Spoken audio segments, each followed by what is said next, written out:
Alors tout de suite, c'est l'info éco avec vous, Lynn Rifaille, ce matin. Bonjour Lynn. On le disait à l'instant, les négociations sur le Brexit sont au cœur du sommet européen qui va se tenir aujourd'hui à Bruxelles. Mais il y a, Lynn, un autre sujet majeur qui sera au centre des discussions, le budget de l'Union pour la période 2021-2027. Et un budget qui va devoir se faire donc sans la contribution britannique pour la première fois. D'abord, que représente, Lynn, ce budget et à quoi sert-il ?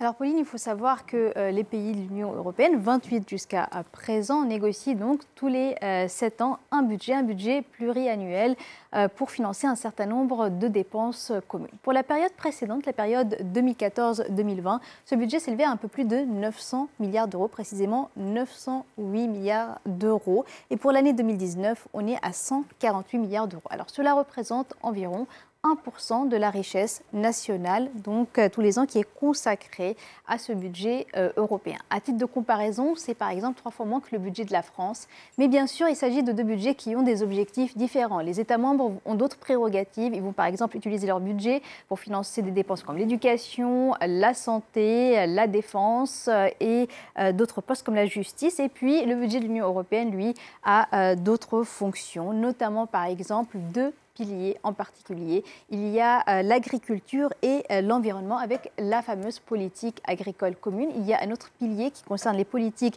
de cohésion. Donc, ce sont les politiques qui visent à réduire les inégalités régionales et sociales entre les pays de l'Union européenne. Ces 2 postes-là, Pauline, représentent 70% du budget de l'Union européenne. D'autres postes budgétaires également, comme la recherche ou encore les dépenses de fonctionnement de l'Union européenne. Pour ce dernier poste, on est autour de 6% du budget. Comment est-il financé, ce budget ? Alors, principalement à partir des contributions des États membres. Chaque État membre, en fonction de son poids économique, va apporter une contribution au budget de l'Union européenne. Les contributions des États membres représentent ainsi plus de 72% de l'ensemble des recettes budgétaires. Et puis, vous le savez, l'Union européenne est aussi une union douanière, c'est-à-dire que les marchandises donc circulent librement à l'intérieur de l'Union européenne, mais pour les marchandises qui proviennent de l'extérieur de l'Union européenne, eh bien, il y a des droits de douane qui sont perçus par l'Union européenne. Cela représente 14% des recettes.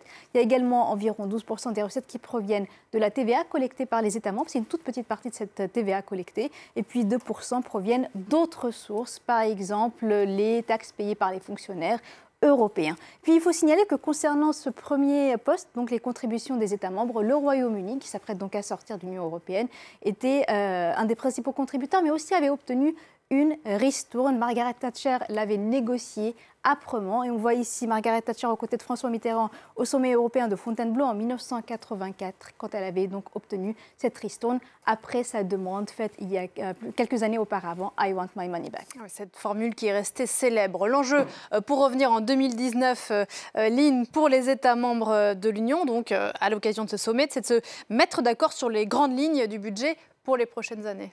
Oui, donc les négociations seront peut-être aussi assez tendues.